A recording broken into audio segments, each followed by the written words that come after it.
Hey, welcome to Dream Peaches. I'm Jessie. You can visit the website, which is dreampeaches.net. Today's episode, which is number 10, is all about Jareth. And I think I'm just going to get right into it because I think that's all I have the capacity for today, especially this weekend. So, according to multiple sources, Jareth was conceptualized as an inner fantasy of Sarah's. He was influenced by the character of Heathcliff from the novel Wuthering Heights, the character of Rochester from the novel Jane Eyre, as well as the Scarlet Pimpernel, various medieval knights, Grimm's fairy tales, ballet dancers, contemporary rock stars, and leather boys such as Johnny from The Wild One. So Jim Henson said about Jareth that he's never completely evil. He's more of the antagonist in the story than an arch villain. He represents a lot of things that are a part of Sarah's world, what she's trying to figure out and what she's going through. The movie plays off the elements of Sarah's real life versus the grid of her imagination. Jareth has no reality except what Sarah gives him, which she can consistently change. Now, Froude stated that Jareth is Sarah's inner fantasy, a figure made up of her daydreams and nightmares. He is seen through her eyes as part dangerous goblin, part glamorous rock star. And according to David Bowie, Jareth is very brooding and discontent. Uh, Jareth has reluctantly inherited his position and runs his kingdom under duress. Though he'd prefer a different life, Jareth is resigned to his role as a Goblin King and runs his kingdom as well as he can. So David Bowie also expressed that the character's weariness at having to kind of sort out the whole situation whenever the goblins collect a baby that has been wished away. Bowie stated that Jareth is not evil. However, he described the king as being spoiled, childish, and accustomed to getting his own way. He said, I think Jareth is, at best, a romantic, but at worst, he's a spoiled child, vain and temperamental, kind of like a rock star. He also said that the king is completely smitten by the character of Sarah, admiring her strong will and virtue. He described the dynamic between Jareth and Sarah as being like a battle of wits without true hostility. And according to Bowie, Jareth is lonely and longs for companionship, a sentiment which underlies his pleading for Sarah to remain with him in the underground. All right, so what kind of powers does Jareth have? He uses crystals to apparate things. He can view from a distance with them, and he can reflect the dreams or fantasies of other people. He has the power of magical song, which we see with Dance Magic Dance and every other song that he sings around other people and creatures. He has the ability to appear, disappear, and kind of phase through things. We saw this in the Escher room. He also has the ability to distort time, but I'm not 100% he distorted time. I think, I mean, it's real possible that he just like moved the moved the clock hands, and that was about it. Which just gave her literally less time. Kind of fast forwarded through 3 hours there. Anyway, I don't know if he has the ability to mess with time. I think time in the labyrinth operates differently than time on Earth. Okay. He does have the ability to transfigure himself. We saw this with the owl, and we saw it with the beggar. And he also kind of did that thing with the scarf and the snake, which was a little bit of transfiguration of objects. Anyway, um, he also has the ability to have like a disembodied voice, which we heard several times throughout the film. Um, I know some people think that he has the ability to defy gravity, but we don't actually see this happen except in the Escher room. And I think he just knows how to use the properties of the Escher room, and like he just knows how to move accordingly, if that makes sense. Okay. Let's see here. I think okay, this is something that I've always kind of thought is that I think Jareth has a curse kind of alongside his abilities where he is forced to play alongside the wisher. And so, like, he literally tells Sarah that he was everything that she desired him to be. He was intimidating, he was frightening. Uh, he kind of peered into her dreams and became like the handsome guy at the ball, and she was the almost a Cinderella type of figure. Um, so I think he is forced into those roles whether he wants to or not. Um, I don't know. If you think along those same lines, let me know in the comments. Let's see here. I Yeah, I think I'm gonna talk about his some of his outfits. So if we let's start with the outfits that he has. Jareth goes through 7 different outfits throughout this whole film. So he has his midnight armors, which what he shows up in. He has his white shirt with gray tights, and we see that more prominently with Dance Magic Dance. He has a black shirt and black vest, and we see it a couple times when he's like watching the oubliette scene in the crystal ball, and we see it again where he's paired it with like his cape, and he's like like blowing out crystals into the wind or whatever. Um, he has his leather jacket get up.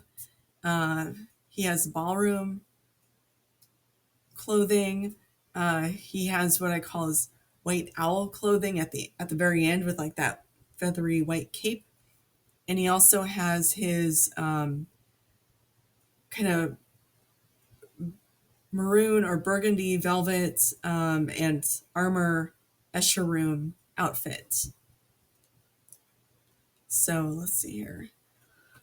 So let me bring up his midnight armor. So when Jareth first appears to Sarah, he is wearing a black and blue outfit. The cape kind of mimics the night sky, and the armor outfit is just it's just that it's an armored outfit. It's he's wearing a leather cuirass, which is a could probably call it a leather breastplate if you wanted to use the wrong term. He has pauldrons on. He has bracers on. It's not full armor. It's partial armor, but it's still like really intimidating and imposing. And we don't really see him wear more partial armor until the Escher room scene. So let me bring that up over here. The Escher room armor. Sorry. In the Escher room, Jareth appears wearing this burgundy velvet, like gambeson under his leather cuirass. And I also really want to point out that the basic sleeve design is what is used on Sir Didymus's gambeson. That's important, I feel, because it tells us visually that Sir Didymus is working for Jareth. So this armor outfit appears to be designed as intimidating, but he's like not in full armor. He's not carrying weapons. Instead, he uses his foreknowledge of the room to really confuse Sarah. There's a lot of like misdirection, of course. Um, he has use of his crystals, which he doesn't use against Sarah. He probably could, but he doesn't. He just kind of redirects her attention. And then he also tries singing to her, which is like a heavy duty Fae superpower. It's a magical singing. Okay, so let's go to Jareth's leather jacket. One, I absolutely love this leather jacket. It'd probably look terrible on me, but I like it. So if we really take a gander at that leather jacket, we'll notice that one side, it's his left side, has a uh, pauldron attached to the jacket, but it's not on the right. The right side has like rhinestones or something. When there's a single pauldron, it's placed on the defensive side of the body. So this indicates that Jareth is right-handed, or at least in a fight, he's right-hand dominant. The left side is used as defense. I don't know how that's ever going to be some useful fact, but it just is. That's how that kind of armor is structured to function. If we change up to the ballroom outfit, of course, Jareth needs to look the part for the ballroom scene. The big question here is the Jareth we notice right up front the real Jareth? This is there. Okay, so there's one other individual in the ballroom who repeatedly shows up and gets individual screen time. So let me put that picture up here. And I'm referring to this masked man in the bicorn hat. Okay, so you have that picture of him. Let me go back to ballroom Jareth. Okay. Is the Jareth that Sarah dances with some sort of mirror image of Jareth? Like, um, it just, they're in like this mirrored ballroom thing. So is the one that we notice the most, so ballroom Jareth, is he actually Jareth?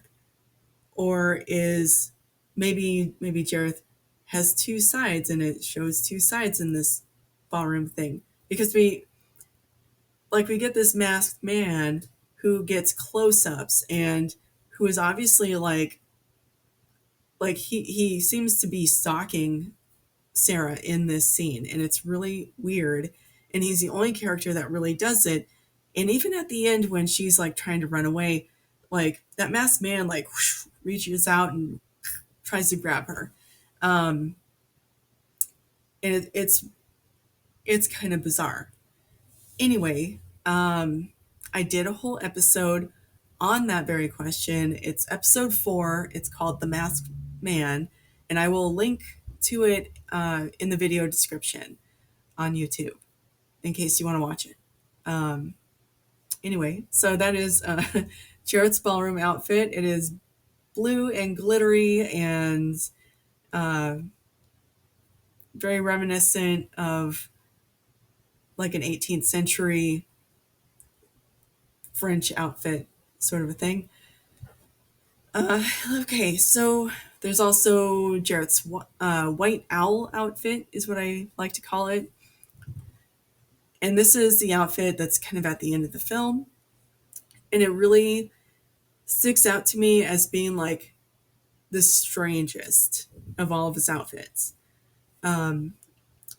So we're kind of back to like a relaxed outfit because he's in like tights and a big baggy shirt. But he has like that ethereal, slightly feathery owl cape with the bone collar. And I mean, Jareth looks really exhausted, but he also looks more feral. And I don't know if it's like a combination of the two, or maybe I'm picking up exhausted when it's really more of a feral, wildling kind of look or something. anyway, it's the final outfit, and it's in white tones, but he to me it appears more fierce, like more aggressive than like like any of the other outfits. Um, if you really take a look at this one, it I guess maybe because it reminds me of like a white owl, and owls are a raptor bird, and I don't know, they always have like resting mean face or something. I don't know. So for whatever reason, this outfit, I feel like if he was going to get aggressive, it would probably be with this outfit, um, at this moment, because it's like his last chance to do something. Anyway, I'll take your thoughts in the comments or on the website. Okay, so there are 7 faces of Jareth throughout the film, and I kind of take it as a sign of him just always watching whoever is running. And so I don't know if that's how everyone else takes it. Um, so I will, okay, so this is what I'm going to do. I'm going to show you, because you can always go online and find all these hidden faces, but I will show you uh, pictures with markings around where Jareth's face are, and throughout the film, and that way you can see for yourself. And then when you rewatch the film, uh, maybe you'll catch these as you watch the film.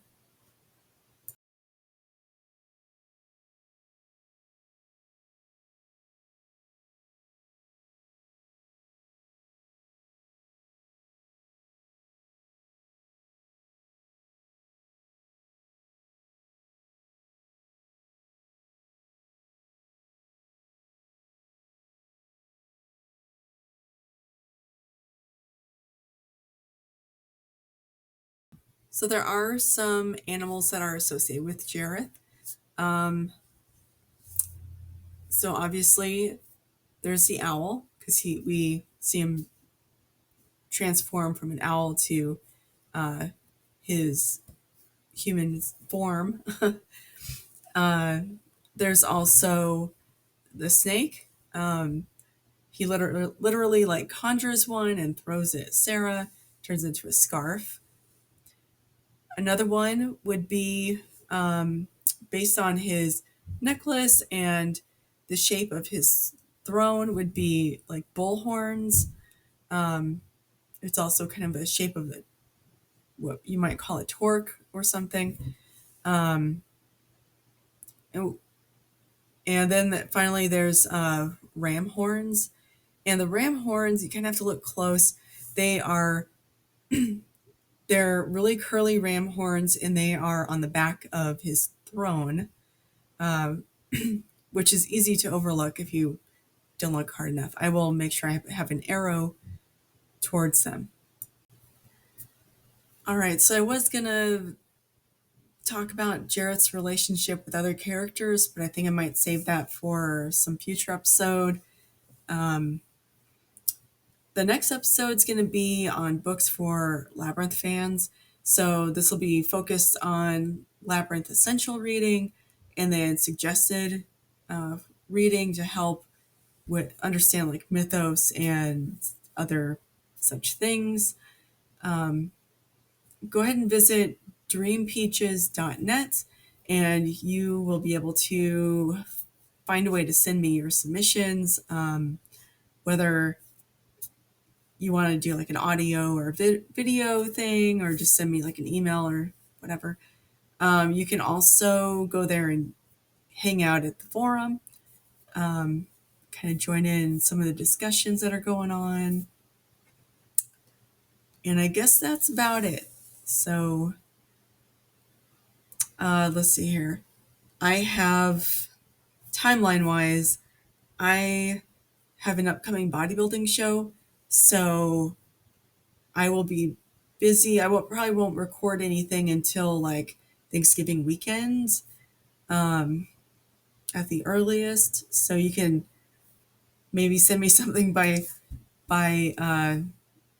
sometime around Thanksgiving weekend, and maybe I will get it in time to put into my next video.